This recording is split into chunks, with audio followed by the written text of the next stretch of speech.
day everyone, my name is Olayori Angel Praise. I am a 400 level law student of the Olabisi Onabanjo University. We are here to discuss an important topic in the law of trust, which is resulting trust. What exactly is resulting trust? Resulting trust is a situation where property is transferred to some, and the law assumes that the person who transferred the property didn't intend to make it as a gift.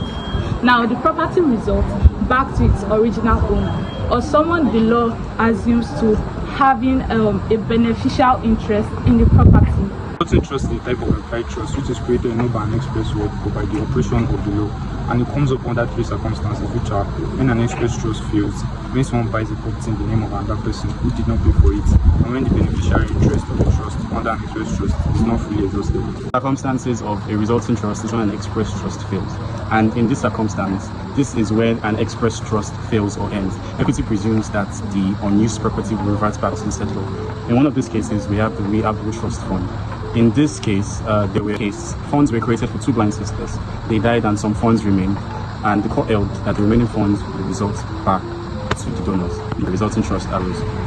From the definition of resulting trust, one of the circumstances under which a resulting trust can occur is where the beneficial interest in the trust property is not fully disposed. And what do I mean by this? This is when the testator has given an express instruction as to the administration of the trust property, and after which the trustee has carried out the instruction of the testator, but there are still some part of the trust property that is unexhausted. This will result back to the testator.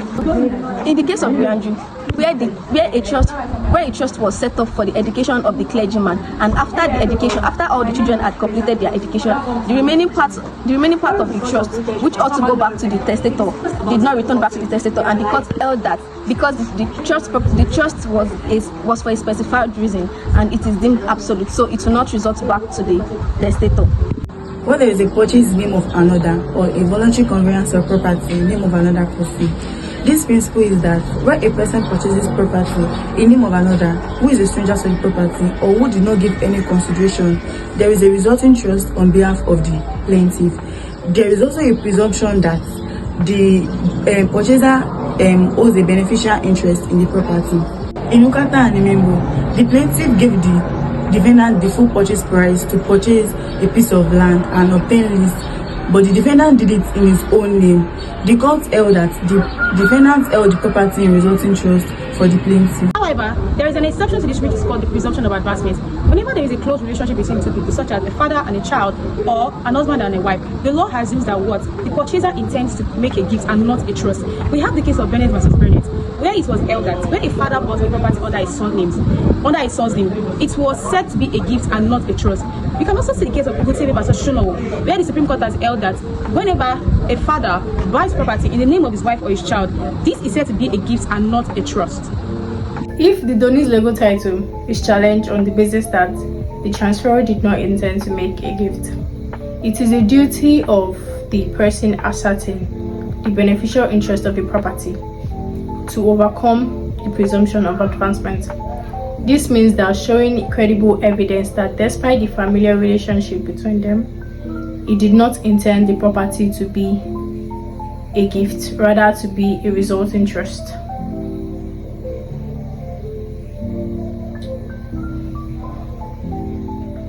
Parole or documentary evidence is admissible to rebut presumption of advancement, and also to establish that the purchaser did not intend the purchase to be a gift, rather to be a resulting trust. Parole or documentary evidence is admissible to rebut presumption of advancement, and also to establish that the purchaser did not intend the purchase to be a gift, rather to be a resulting trust. Justice Chukwudifa Okuta in Adekeye versus Akelugbade said that implied trust is just a trust that is founded upon the unexpressed yet presumed intention of the settlor. The consensus of the legal or judicial opinion of the trust of a legal estate, whether taken in the name of the purchaser or others jointly, or in the names of others, or without the purchaser, whether in one name or several, or whether jointly or successively, results to the man who advanced the purchase money. Resulting trusts are invited to used by courts to ensure fairness in situations where property has been transferred without clear intention to do. They arise in cases where an express trust fails, the full beneficial interest is not disposed of, or where someone buys property in another's name without intending a gift. As we have seen in both English and Nigerian cases, the court will often look beyond formal ownership to the real intention behind the transaction, especially where contributions were made by someone who receives no benefit. Importance of resulting trust is to prevent fraud and to protect the interests of co-contributors and to create an integrity-filled relationship. It is not just really important for law students to understand the value of resulting trust, but for everybody who is involved in shared finances and informal property transfer. To wrap up, resulting trust reminds us that equity cares more about intentions and contributions than just names on paper.